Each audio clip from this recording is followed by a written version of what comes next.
कार्तिक माह में नित्यनेम बाबा की पहली कथा।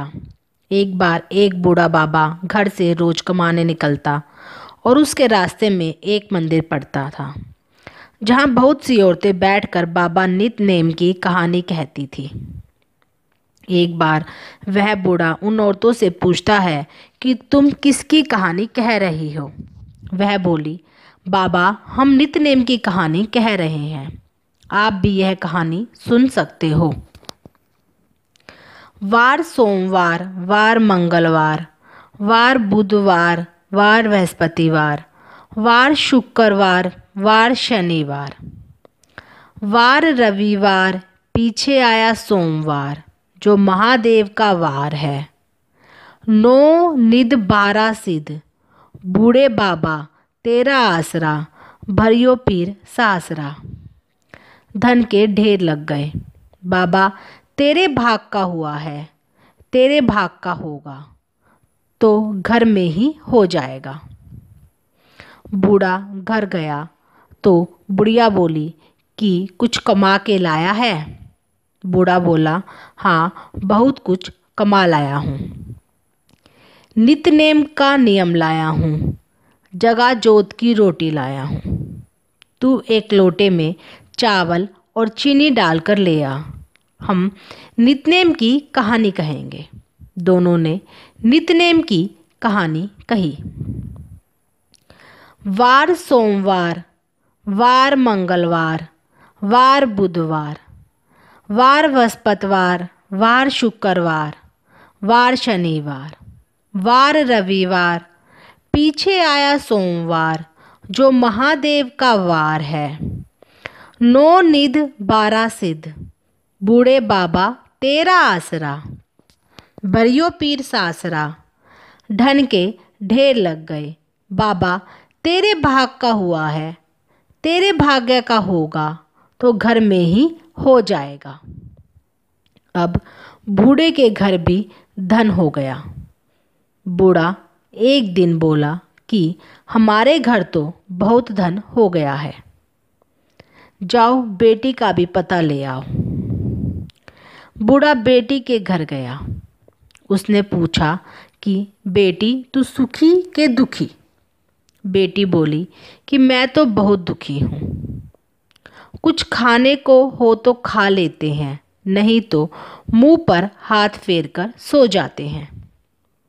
बूढ़ा बोला कि कोई बात नहीं बेटी, सब ठीक हो जाएगा। तू नित्यनेम बाबा का नियम ले ले। लोटा भरकर उसमें चीनी और चावल के दाने डालकर ले आ। बेटी ने ऐसा ही किया और कहानी कही। वार सोमवार, वार मंगलवार, वार बुधवार, वार बृहस्पतिवार, वार शुक्रवार, वार शनिवार, वार रविवार, पीछे आया सोमवार जो महादेव का वार है।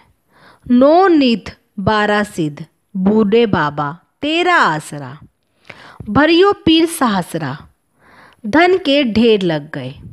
बाबा तेरे भाग का हुआ है, मेरे भाग्य का होगा तो मेरे घर में ही हो जाएगा। कहानी कहते ही बेटी के घर में धन का ढेर लग गया, जिसे देख देवरानी जेठानी भागी भागी आई और कहने लगी कि तेरा बाप आया था, क्या दे गया।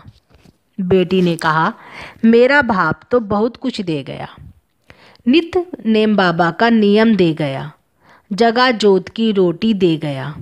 देवरानी जेठानी कहने लगी कि हमें भी सुना दे। वह बोली, ठीक है तुम भी सुन लो। वार रविवार, वार सोमवार, वार मंगलवार, वार बुधवार, वार बृहस्पतिवार, वार शुक्रवार, वार शनिवार, वार रविवार, पीछे आया सोमवार जो महादेव का वार है। 9 निध 12 सिद्ध, बूढ़े बाबा तेरा आसरा, भरियो पीर सासरा। धन के ढेर लग गए। बाबा तेरे भाग का हुआ है, मेरे भाग्य का होगा तो मेरे घर में ही हो जाएगा। यह कहते ही धन के ढेर लग गए। हे नितनेम बाबा, जैसे आप बूढ़े बाबा के टूटे, बेटी के टूटे, ऐसे सबके यहाँ टूटियो। कहानी कहने वाले के यहाँ भी और कहानी सुनने वाले के यहाँ भी। नितनेम बाबा की दूसरी कथा। किसी गांव में एक छोटी सी लड़की रहती थी। वह रोज नियम से नितनेम बाबा की पूजा करती थी। उसकी भाभी रोज उससे कहती कि काम की ना काज की, बस सारा दिन नितनेम नितनेम कहती रहती है। भाभी की कड़वी बातें सुनकर एक दिन वह अपनी एक टांग पर खड़ी हो गई और बोली, हे नितनेम बाबा, अगर मैं सच्चे मन से आपकी पूजा करती हूँ तो आप सोने की मूर्ति बनकर मंदिर में विराजो। यह बात सुनकर भगवान का सिंहासन भी डोल गया। भगवान सोचने लगे कि एक छोटी सी लड़की तप कर रही है, तो नितनेम बाबा सोने की मूर्ति बनकर मंदिर में विराजमान हो गए। जब लड़की ने आंख खोली तो देखा कि नितनेम बाबा की सोने की मूर्ति आले में रखी है। अब उसने आवाज लगाई, भाभी देख लो नितनेम बाबा। माँ देखो नितनेम बाबा। माँ भी अब नितनेम बाबा को ध्यावे और भाभी भी नितनेम बाबा को ध्यावे। नितनेम बाबा, जैसे आपने उस छोटी लड़की का सत रखा, कहने वाले का भी, सुनने वाले का भी और हुंकारा भरने वाले का भी रखना। कार्तिक माह में नितनेम बाबा की तीसरी कथा। एक गांव में दो लड़कियां अपनी माँ के साथ रहती थी। वह नियम से हर रोज नितनेम की कथा कहती थी। एक दिन बेटी बोली कि माँ, मैं नितनेम की कहानी कहूँगी। तो आज उसकी माँ ने कहा, ससुराल में तेरी ये कथा कौन सुनेगा। लेकिन उसकी जिद के आगे माँ की नहीं चली। उसने कहानी कह दी। कुछ समय बाद उसकी शादी हुई और वह ससुराल चली गई। ससुराल आने के बाद उसने एक एक कर सभी को कहा कि मेरी नितनेम की कहानी सुन लो, लेकिन हर किसी ने कोई न कोई बहाना बनाकर उसे टाल दिया। कोई उसकी कहानी नहीं सुनता, जिससे वह भूखी ही रह जाती। एक दिन उसकी पड़ोसन ने कहा कि चल मैं तेरी कहानी सुनूंगी। तो उसने पड़ोसन को अपनी कहानी सुनाई। वार सोमवार, वार मंगलवार, वार बुधवार, वार बृहस्पतिवार, वार शुक्रवार, वार शनिवार, वार रविवार, पीछे आया सोमवार, जो महादेव का वार है।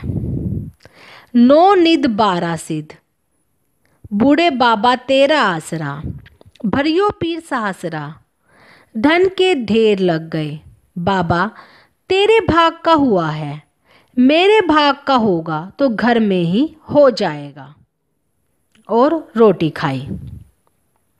अब रोज वह पड़ोसन को अपनी नितनेम की कहानी सुनाती। एक दिन उस लड़की की नंद ने कहा कि माँ, यह पड़ोसन के कहने से तो खाना खा लेती है, लेकिन जब हम खाने को कहते हैं तब नहीं खाती। तब सास ने कहा कि ठीक है, जब पड़ोसन घर आए तो मना कर देना।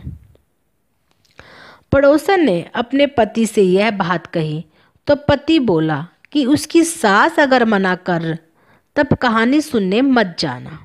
अगले दिन पड़ोसन गई तो लड़की की सास ने उसे घर आने से मना कर दिया।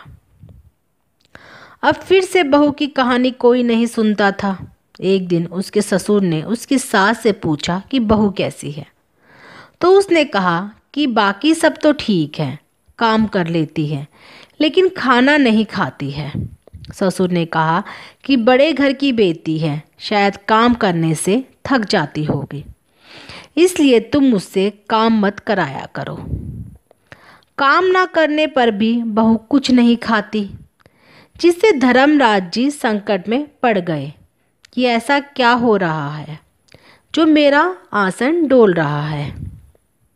उन्होंने कहा कि धरती पर कौन सी नगरी है जिस पर एक प्राणी भोजन नहीं कर रहा है? उसे बुला कर लाओ। स्वर्ग से विमान आया तो उसे देख सास कहने लगी, मैं चलूं तेरे साथ बहू? तो बहू ने कहा कि तुम्हें तो बहुत काम था, लेकिन मेरी कहानी सुनने का ही समय नहीं था। जेठानी ने कहा तो कहा। बहू बोली, तुम्हें तो मालिक का खाना बनाना है। नंद ने जाने को कहा तो वह बोली कि तुम्हें तो अपने खिलौनों से खेलने से ही फुर्सत नहीं है। अब पड़ोसन से उससे कहा कि मैं चलूं, तब वह बोली कि हाँ, तुम मेरे साथ चलो, क्योंकि तुमने ही मेरी कहानी सुनी है। पड़ोसन अपने पति के पास गई और वह बोला कि तू तो बड़ी भाग्यशाली है, जो तू जीते जी स्वर्ग में जा रही है। हे नितनेम बाबा, जैसे आपने बहू को स्वर्ग दिया वैसे ही सभी को मिले, कहने वाले को भी, सुनने वाले को भी और हुंकारा भरने वाले को भी। हे नितनेम बाबा, जैसे उसे मोक्ष मिला वैसे ही सभी को मोक्ष मिले।